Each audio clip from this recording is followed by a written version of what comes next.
Subscribe करें हमारे YouTube channel देवी प्रतिभा जी को और श्रवण करें भागवत कथा की महिमा का।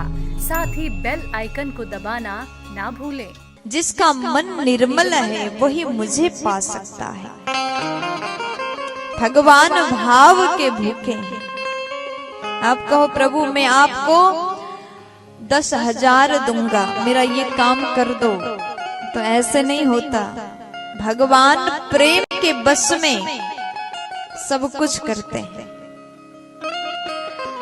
अगर प्रेम रूपी रस्सी से कन्हैया को बांधोगे तो आपके साथ रहने को वो तैयार हो जाएगा।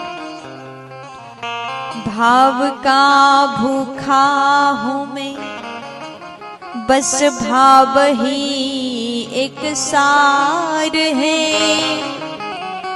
भाव से मुझको भजे तो उसका बेड़ा पार है। भगवान कहते हैं मैं भाव का भूखा हूं, बस भाव ही एक सार है। अगर कोई मेरे भक्त भाव से मुझे भजे तो उसका बेड़ा पार है। इसलिए आप भी अपना बेड़ा पार करना चाहते हो तो भाव से भजन किया करो। माताएं सोच रहे होंगे कैसे भजन करेंगे। घर में बहुत सारे काम करना पड़ता, बर्तन धोना, कपड़े धोना, खाना बनाना, झाड़ू पोछा, बहुत काम है। भजन करने के लिए टाइम ही नहीं है। तो अगर ऐसा सोचते हैं तो एक काम करो, जब आप भोजन बनाते हो ना रसोई घर में, जब भोजन बनाते हो तो उस समय ये सोचो कि मैं अपने प्रभु के लिए भोजन बना रही हूं।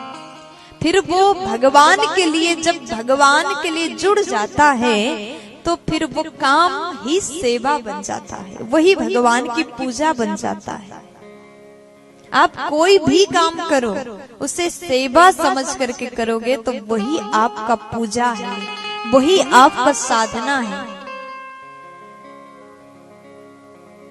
भजन करने का मतलब केवल माला झोली लेकर के कोने में बैठो और राम राम करो, इतना ही भजन नहीं है। कई बार तो ऐसा होता है, कुछ दादी लोग होते हैं ना, बहुत एज के दादी लोग सोचते हैं कि हम भजन करते हैं, माला लेते हैं और कोने में बैठ करके राम राम राम राम राम राम करते हैं, मुंह चला रहे हैं, राम राम बोल रहे हैं, लेकिन आंखें चारों ओर घूम रहा है। बहू क्या कर रही, काम कर रही कि ऐसे बैठी है, कहीं मोबाइल तो नहीं चला रही, कहीं फेसबुक तो नहीं चला रही। और थोड़ा सा राम राम बोलते बोलते पता चला रसोई में कुकर में 3 से ज्यादा सीटी आ गया। अरे पूरा गैस खत्म हो गया। अरे बहू कहाँ चली गई। बीच भजन में बोलते हैं, हाथ में माला है, मुख में राम है और मन में बहू के लिए गलत सोच रही है, तो ये भजन सफल नहीं हो पाता, ये भजन नहीं होता।